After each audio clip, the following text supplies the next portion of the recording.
Welcome back to Cedar Cove Farm. Today, this will be a little shorter video, but I've had some questions, and it's not really about the farm. But I've had some questions about some of the other things in my shop as I go through and people see what is behind me in some of my other videos. I've gotten some questions, what all we have here, so I figured I'd give you a little tour of some of the non-farm things to try and answer some of those questions. So we'll start right behind me here. So I also tend to collect some cars. This is my 2001 Pontiac Trans Am. So it is a car that I have modified quite a bit. It has been, the brakes have been upgraded on it. The engine has been upgraded. The suspension has been upgraded on it. Basically, everything suspension wise has been changed. So I'm going to get a little technical here. This car I designed to road race and autocross, which I've taken it out several times. It's dusty because I've been so busy this year, I just haven't run it, but it does run. For some of the modifications on it, it's got different springs, different shocks, different control arms, bigger brakes. The brakes are actually off of the high performance Cadillacs, the Cadillac CTS-V. So bigger brakes, bigger wheels. And I have run this on racetracks. You can see I still have my number up on the windshield from when I raced it last, but it's one of the cars that I have. Hopefully next year I'll get it out and get it running more, race some more with it. But that's one vehicle. So as we turn around here in the shop, this is the newest vehicle in my fleet. This is a 1976 Buick Riviera. The Buick Riviera was a, they called it personal luxury vehicle. So you can see it's quite long, 2 doors. It's covered with a lot of dust and dirt. This vehicle actually came from Aaron's dad's uncle, so it'd be Aaron's great uncle. This was his car, and he passed away earlier this year. So we kind of came to inherit this car, but it was a luxury vehicle for the time. A couple things about it. It has what was then one of the largest engines in production, which is a 454 Buick engine. To convert that would be roughly 7.4 liters. When you think today, the biggest V8s on the market are 6.4 liters. This has got an extra liter on it. A lot of 4-cylinder cars today are like 2.5 liters. And in 1976, that was the height of the emissions era. So engines really lost a lot of power. So with that 7+ liter engine, it only made 250 horsepower, pretty paltry. As for what I do with it, well, I just got it. We just actually hauled it back here about 2 weeks ago. Let me open up the inside here. It's in pretty good shape.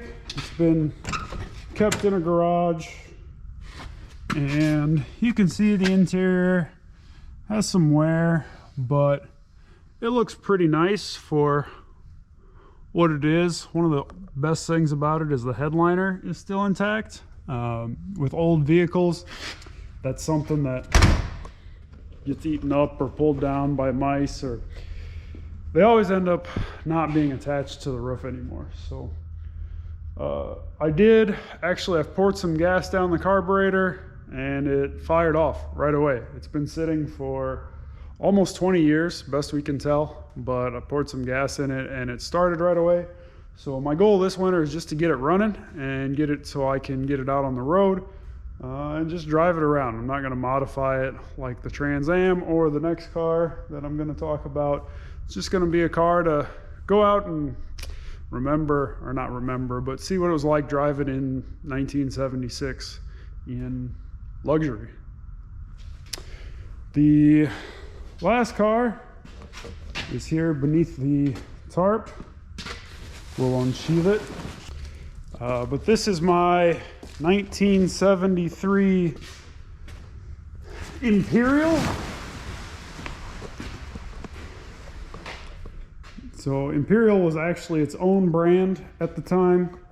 It was owned by Chrysler, but it was its own brand. So this is a Imperial Baron is what it is. Also, again, a two-door. So you can see actually here, if you look, the fronts are about equal on these two old vehicles. And as we travel to the back, the Imperial's almost a foot longer yet than the Buick. So they made cars big. This car was actually the longest production vehicle, the four-door version, which was only a little bit longer than this two-door, but the longest production vehicle in history when they were making it, and it stayed that way until some of the like long bed crew cab trucks of the 90s and 2000s. As far as non-truck vehicles, this is the longest vehicle ever made. So take a look inside here. You can see it's in about the same shape as that Riviera. It's got a few more miles on it and a few more modifications. So whereas the Buick is still completely stock, and that's the plan, to leave it stock, this car is a car that I have modified over the years. So when I bought it, it had been sitting for 15, 20 years, best the owner could tell. She inherited it from her dad, and it sat in her garage for a long time. So I purchased it, took it on a 3,000-mile road trip, and I consumed about a gallon of oil every 1,000 miles between leaking and burning. So I promptly pulled the engine out. It had what was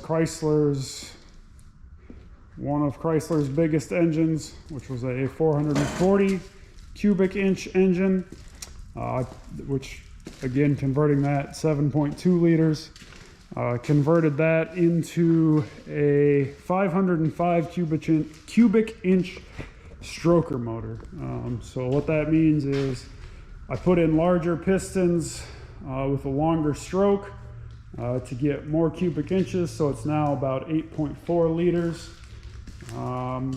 Heavily modified all of the other components. The engine is nothing is stock except except for the block itself. Everything else is new. So I'll open up the hood here for you guys.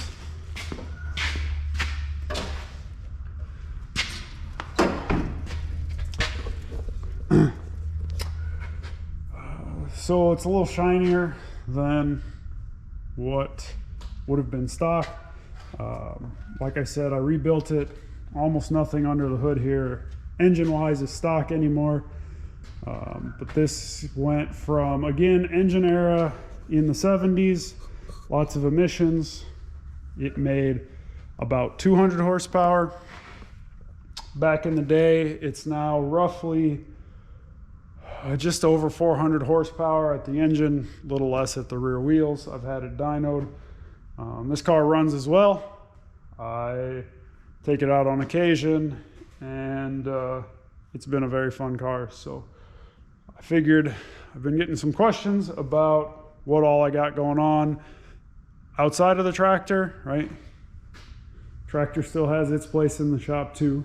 But I just figured I'd give you a quick tour of some of the other cars in here. If you have any other questions, let me know. I'm probably going to film some of the work I do on this Buick as I try and get it running. Let me know if you guys are interested in seeing some of that.